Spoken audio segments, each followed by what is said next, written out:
पिछले 10 साल से बिटकॉइन का 4 साल का साइकिल एक रूल बन गया है, लेकिन क्या अब ये पैटर्न टूट रहा है? स्टेबल कॉइन का लॉ अब कांग्रेस से पास हो रहा है।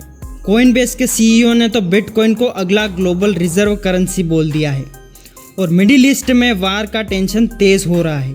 यूएस भी धीरे धीरे उसमें घुस रहा है। आज हम एक ऐसे आइडिया को समझेंगे जो बहुत सीरियसली लिया जा रहा है कि बिटकॉइन के वाइल्ड बूम और क्रैश अब शायद खत्म हो रहे हैं। अब ये धीरे लेकिन स्ट्रॉन्ग बन रहा है और ऐसे वर्ल्ड में जो अनस्टेबल लग रहा है, बिटकॉइन ज़्यादा परमानेंट फील हो रहा है। बिटकॉइन को ज़्यादातर लोग एक चीज़ के लिए जानते हैं, उसकी वॉलेटिलिटी के लिए। बूम और ब्लास्ट, ग्रीड और फियर, 4 साल का साइकिल एक सिस्टम बन गया था। हाविंग, टॉप, क्रैश, लेकिन इस बार सबको लग रहा है कुछ तो अलग हो रहा है। और यह सिर्फ फील नहीं है, डेटा भी इससे प्रूव करता है। इस साइकिल में क्रैश छोटी रही है, सिर्फ 25 से 30%, लेकिन रिकवर होने में महीने लग गए। वॉलेटिलिटी आधी हो गई है 2021 के कंपैरिजन में, और 2017 के कंपैरिजन में तो 1/3, लेकिन प्राइस धीरे धीरे ऊपर ही जा रहा है। ये कोई तेजी वाला मेनिया नहीं है, ये एक स्लो मोशन सप्लाई शॉक लगता है। ब्रैड मिल्स ने एक बोल्ड आइडिया रखा कि शायद बिटकॉइन का ट्रेडिशनल साइकिल खत्म हो गया है। उनका कहना है कि अब हम इंस्टीट्यूशनल अडॉप्शन के फेज क्रॉस कर चुके हैं। रिटेल लोगों के बूम और बस्ट के बजाय अब डिमांड आ रही है ETFs, ट्रेजरीज और बड़े इंस्टीट्यूशन से, जैसे S&P 500 क्वांटिटेटिव ईजिंग के टाइम पे स्टेडली ग्रो करता रहा, वैसे ही अब बिटकॉइन भी एक स्टेडी चैनल में ट्रेड कर रहा है। लंबी कंसोलिडेशन और बड़े लोग पैसा डाल रहे हैं जो बेचते नहीं। हॉट मनी जा रही है, लेकिन लोगों का बिलीफ पहले से ज़्यादा स्ट्रॉन्ग है। अब ये सिर्फ ब्रैड मिल्स नहीं कह रहे हैं, इस थ्योरी पे काफ़ी लोग काम कर रहे हैं। एक्चुअली ये सुपर साइकिल थ्योरी का नया वर्जन लगता है, 2021 से चल रहा है। बिटकॉइनर्स का डाउट होना वैलिड है, क्योंकि इस बार साइकिल वैसे बिहेव नहीं कर रहा जैसे पहले करता था। FTX के कोलैप्स के बाद हम एक नई वॉलेटिलिटी फेस में घुस गए हैं।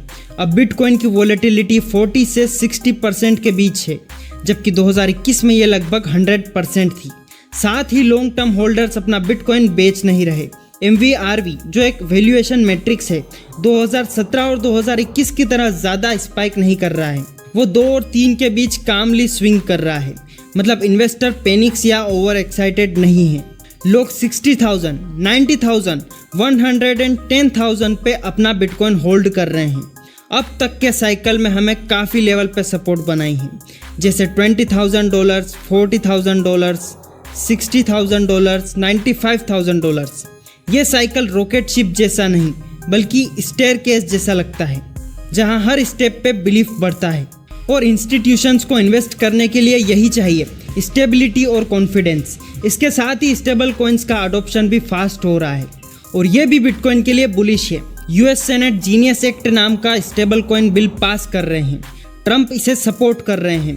शॉपिफाई, स्क्वायर, स्ट्राइप, ये सब स्टेबल कॉइन पेमेंट्स को सपोर्ट कर रहे हैं। Amazon और वॉलमार्ट भी अपना स्टेबल कॉइन लॉन्च करने की सोच रहे हैं। ये क्रिप्टो अडॉप्शन नहीं, डिजिटल मनी का नॉर्मल होना है, और ये एक बेस बनाया जा रहा है, बिटकॉइन एक फाइनल डेस्टिनेशन बन सके। अब एक इम्पोर्टेंट टॉपिक, डेट। US अपने कर्ज से निकल नहीं सकता, ना तो वो स्पेंडिंग कम करेगा, ना ही डिफॉल्ट करेगा। एक ही ऑप्शन बचा है, इन्फ्लेशन। पॉल टूडर जोन्स एक लीजेंडरी इन्वेस्टर है। उन्होंने ब्लूमबर्ग पे कहा, हम फिस्कल ट्रैप में हैं, इसलिए हमें रियल इंटरेस्ट रेट नेगेटिव रखना पड़ेगा। पॉलिसी मेकर्स को ये समझना होगा, इन्फ्लेशन से ही निकलना पड़ेगा। तो आइडियल पोर्टफोलियो क्या होगा? गोल्ड, इन्फ्लेशन एडजस्टेड स्टॉक्स और बिटकॉइन, सबका मिक्स। बिटकॉइन की वॉलेटिलिटी गोल्ड से 5x ज़्यादा है, तो पोर्टफोलियो में उसका वेट अकॉर्डिंगली सेट करो। उन्होंने बोला था 1 to 2% बिटकॉइन अलोकेट करना चाहिए। अब भी वो वही सोच रहे हैं। आजकल रोड मैप ज़्यादा क्लियर हो गया है। लो रियल रेट्स, हाई इन्फ्लेशन और टैक्स करना ही सिस्टम का प्लान है। जापान भी यही कर रहा है, इन्फ्लेशन के साथ ग्रो होने की कोशिश। ये काम तब तक करता है जब तक पब्लिक इन्फ्लेशन से तंग आकर गवर्नमेंट को हटा नहीं देती। शायद हम ऐसे वर्ल्ड में जी रहे हैं जहां 3 से 3.5% इन्फ्लेशन और 2.5% इंटरेस्ट रेट के बीच बैलेंस बनता रहे और इन्फ्लेशन होता रहे, ताकि डेट मैनेजेबल रहे। कॉइनबेस के क्रिप्टो समिट में CEO ब्रायन आर्मस्ट्रॉन्ग ने भी कुछ इम्पोर्टेंट बोला है। उनका कहना था पैसे के दो काम होते हैं, एक एक्सचेंज के लिए जो स्टेबल कॉइन कर रहा है और दूसरा स्टोर ऑफ वैल्यू के लिए जो बिटकॉइन कर रहा है। आजकल के डेमोक्रेसीज अपना डेफिसिट कंट्रोल नहीं कर पा रही। मुझे लगता है कि बिटकॉइन एक चेक एंड बैलेंस का काम करेगा। जब स्पेंडिंग आउट ऑफ कंट्रोल हो जाएगी, लोग बिटकॉइन की तरफ भाग जाएंगे और शायद एक दिन बिटकॉइन ही वर्ल्ड का रिजर्व करेंसी बन जाए। बिटकॉइन रिजर्व करेंसी पहली बार नहीं सुना, लेकिन अच्छा लगता है जब टॉप सीईओज सच बोलते हैं बिटकॉइंस के पोटेंशियल के बारे में। लेकिन अगर इन्फ्लेशन का सॉल्यूशन काम ना करे तो क्या होगा? अगर अगला ब्लैक स्वॉन वार या डिफ्लेशन हो गया तो? मिडिल ईस्ट में टेंशन बढ़ रही है और यूएस डायरेक्ट वॉर में घुस रहा है। मार्केट्स ग्लोबल रिस्क को प्राइस कम करने लगे हैं। लेकिन सबसे बड़ा पॉइंट ये है, हर असेट डिफ्लेशन में मर नहीं जाता। 2000.com बस्ट के बाद भी गूगल और अमेजोन जैसी क्वालिटी कंपनी सरवाइव करती है, क्योंकि वो स्पेक्यूलेटिव नहीं, स्ट्रॉन्ग थी। बिटकॉइन भी आज के टाइम में वैसे ही रोल प्ले कर सकता है। उसको इन्फ्लेशन या फिएट कोलैप्स की जरूरत नहीं, बस एक ऐसी दुनिया की जरूरत है जहां ट्रस्ट टूट रहा हो। बिटकॉइन का कोई काउंटर पार्टी रिस्क नहीं, इसलिए ये अट्रैक्टिव है। जैसे गोल्ड ने पहले सोवरेन ट्रस्ट बनाया, बिटकॉइन डिजिटल एज का गोल्ड बन सकता है। चाहे एआई हो, वार हो या डेट कोलैप्स, बिटकॉइन अब सिर्फ सरवाइव नहीं कर रहा, बल्कि फ्यूचर का फाउंडेशन बन रहा है। अब ये सिर्फ हेज नहीं रहा, ये इररिस्पॉन्सिबल गवर्नमेंट स्पेंडिंग पे एक चेक बन रहा है।